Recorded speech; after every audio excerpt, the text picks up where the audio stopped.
Hello and welcome. मैं आदित्य सांगवान और आप देख रहे हैं दाईवर। और आज हमारे साथ है अर्जुन अर्जुन सिंह कादयान। ये वो भाई हैं जिन्होंने रिसेंटली एक अच्छी किताब लिखी है जो मेरे हाथ में है, लैंड ऑफ गॉड्स हरियाणा। इसके बारे में, इसमें हरियाणा के बारे में है। और सबसे इंटरेस्टिंग बात इस किताब की है वो है, एक तो इसका पूरा का पूरा ये कवर पेज, दूसरा इसका नाम, और तीसरी इसके अंदर जितनी भी इंफॉर्मेशंस हैं। तो उसी से स्टार्ट करते हैं। और अर्जुन भाई, 1 मिनट में बता दो आप कौन हो। अरे 1 मिनट तो हाँ। मैं एकेडमिक हूँ और ऑथर हूँ।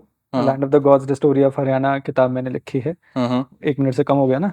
नहीं नहीं, एक एक मिनट, अब बाकी टाइम आई बाकी थिंक है। Will do with that, but पर परहैप्स हम कॉन्वर्सेशन जैसे करेंगे, हम्म। क्योंकि आपने बताया अभी कि आपके पॉडकास्ट का नाम चिलपिल है। तो हम्म। इसके अंदर हम ये इंश्योर करेंगे कि शायद चिलपिल करते हाँ, रहेंगे। थोड़े थोड़े कॉन्वर्सेशन के अंदर चलते चलते हाँ। मेरे बारे में कुछ बातें आ जाएंगी हाँ। हाँ। हाँ। कि मैंने जीवन में क्या किया और मैं यहाँ तक कैसे पहुँचा, कैसे इस कॉन्वर्सेशन को भी हम आयाम पर लेकर आ पाए हैं। Hmm. But well yes, thank you very much for inviting me and looking अरे फॉरवर्ड टू ये दिस फॉर्मेलिटी छोड़ो। कॉन्वर्सेशन। चलो हाँ। स्टार्ट करते हैं। तो ब्रो एक बात बताओ, हम्म। आपकी किताब की पहली लाइन है कि misunderstood reason. Can you please elaborate that? क्या है, हाँ क्यों आपको लगता है मिसकंसेप्शन, मिसअंडरस्टूड रीजन है ये हरियाणा? यार, सो जिस दौर में मैं पढ़ा लिखा, 80s 90s 2000s वाली जो जनरेशन है, अच्छा। आप इस जनरेशन के अंदर ना, इस टाइम पे जो लोग स्कूल में पढ़ रहे हैं, कॉलेजेस के अंदर पढ़ रहे हैं, हम्म। उनको रिपीटेडली कहीं ना कहीं किसी ना किसी तरीके से, चाहे एजुकेशन के थ्रू हुआ हो, चाहे एक्सपोजर के थ्रू हुआ हो, चाहे इकोनॉमिक अपॉर्चुनिटीज़ के थ्रू हुआ हो, चाहे सोशली कोई बात का, चाहे एलिट्स का फिगर, वो फिगर यूज़ करते वक्त रिपीटेडली ये बहुत बार हुआ है कि हरियाणा या हरियाणा से निकले हुए जो लोग हैं, उनको कहीं न कहीं कॉन्डेसेंडिंग टोन में हरियाणवी बोला गया, अच्छा। देसी बोला गया। जो हरियाणा के रूरल बेल्ट के आते हैं, उनको अगर वो शहर में आते हैं, तो किसी न किसी तरह के कॉन्डेसेंडिंग एटीट्यूड के साथ या फिर वो नीचा दिखाया गया, कुछ स्टीरियोटाइप्स एस्टेब्लिश हो गए। Sort of sarcasm. हाँ, सरकाज़म बहुत उड़ गया है हम्म। और स्टीरियोटाइप्स बहुत सारे एस्टेब्लिश्ड हैं। क्या हम्म। गुड़गाँव के अंदर आप आजकल हम देखते हैं ना, कॉमेडियन जो स्टैंड-अप्स करते हैं, वो भी हरियाणा के बारे में कुछ कि हरियाणा। गुड़गाँव के बारे में सेम चीज़, कभी हम्म। हरियाणा जाटों के बारे में, हम्म। यादवों के बारे में, तो इस तरह के बड़े सारे स्टीरियोटाइप्स थे। हम्म। और ये स्टीरियोटाइप्स ना, और स्टीरियोटाइप्स या हम्म। कोई भी इन्फॉर्मेशन या कोई धारणाएँ जो एस्टेब्लिश होती हैं, वो ऐसा नहीं होता कि आज सुबह किसी ने स्टार्ट किया और शाम तक एस्टेब्लिश हो जाएँगे। वो कंसिस्टेंटली उस पे कुछ काम किया जाता है। हम्म। और वो काम करने से होता क्या है कि जो सब्जेक्ट होता है, जो उसका विक्टिम होता है उन स्टीरियोटाइप्स का, उसको थोड़ा इन्फीरियॉरिटी कॉम्प्लेक्स दिया जाता है।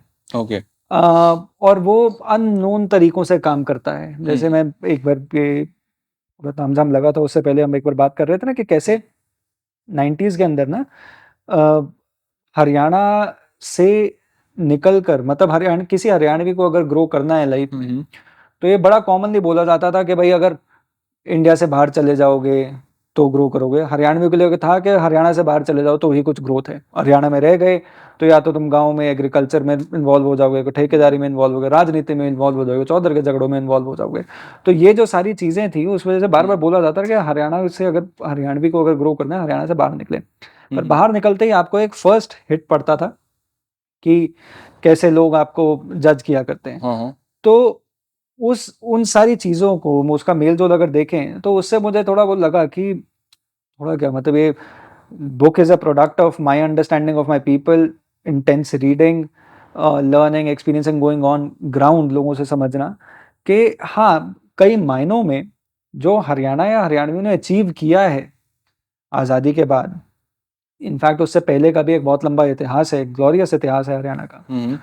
वो सारा का सारा कभी ऐसे सोशल पब्लिक कन्वर्सेशंस में आता नहीं, हम्म। और हरियाणा सिर्फ 3-4 टॉपिक्स के अंदर सिमट के रह जाता है, जिसके अंदर हरियाणा को कॉन्डेसेंडिंगली या स्टीरियोटाइप्स जो एस्टैब्लिश हैं, उस तरह से हरियाणा का रेफरेंस किया जाता है। तो एज़ अ कॉन्सिक्वेंस जो हरियाणा है, वो एक बड़ा एक मिसअंडरस्टूड सा रीजन रह गया। या तो उसको स्पोर्ट्स के, जैसे 2010 के बाद से या 7-8 से ही आप देखना स्टार्ट कर देते हो कि हरियाणा को अगर नाम दिया जाता है तो स्पोर्ट्स पे बात की जाती है। या हरियाणा के बारे में बोलते हैं कि यहाँ के लोग ज़्यादा पढ़ते लिखते नहीं, या यहाँ की बोली पे, यहाँ की भाषा पर, इस पे बड़ी सारी चीजें एक एस्टैब्लिश हैं। दिल्ली में देखो, बम्बई में देखो, आप you are all from creative fields, तो आप कहीं पर भी देखते हो एक बार बार ना इस तरह का आता है कि नहीं, इसके अंदर एस्टैब्लिश लोग कोई और है, हरियाणवियों के लिए जगह नहीं है। पर हरियाणा और हरियाणवी नेचर का मुझे याद है कि मैं इनफैक्ट दिल्ली में ही बैठा था, एंड सीनियर लोग थे जो सरकार में भी सीनियर थे, पॉलिटिकली पावरफुल थे, दिल्ली के एलीट ग्रुप्स में थे, और उनके साथ एक ड्राइंग रूम में ऐसी चर्चा हो रही थी, और उन्होंने ऐसे मेरी तरफ पॉइंट आउट करते हुए कहा कि वैसे आप लोगों के बारे में एक बात तो बोलनी पड़ेगी कि आप जो फील्ड लेते हो, जिसमें आप चूज करते हो, ऐसा लगता है कि जैसे सारे के सारे लोग उसी में लग गए और फिर उसमें फिर सक्सेस पा लेते हो। हाँ, ये तो है। और उनका रेफरेंस था स्पोर्ट्स को लेकर, बट शायद ये रेफरेंस जो है वो आप कई और फील्ड्स में देखते हो, कई और सेक्टर्स में देखते हो, वो आपको देखने को मिलता है। चाहे आप बिजनेसेस देखें तो बिजनेस का ग्रो करने लगे तो बहुत ग्रो करे, चाहे आप कोई ऐसे देखें, चाहे टेक्नोलॉजी बिजनेस में आए आप उसमें ग्रोथ देखें, ब्यूरोक्रेसी में अच्छा, सॉरी देखें। टू इंटरप्ट, मैं एक ऐड ऑन करना चाहूंगा इसी में। What is Haryana for you? So Haryana as an ideal is something जो जिसके बारे में बड़े लोग बड़ी अलग अलग तरह की डेफिनेशंस दे सकते हैं। Being a Haryanvi. हाँ, बीइंग अ हरियाणवी, साफ स्पष्ट बोलना, सीधी बात बोलना, अपन लोगों को ये नहीं समझ आता कि कोई आधी बिचौली बात करे ना कि भाई समझ जाओ, इशारे इशारे वाली बात वो नहीं समझ आती। अच्छा। स्वभाव के मीठे लोग हैं, हम्म, बोली में अल्हड़पन नहीं है, लोग उसे अल्हड़पन बोल देते हैं, पर बोली के अंदर एक वो रस्टिक नेचर है, गांव देहात से निकलते हो तो वही उसी तरह से बात करते हो।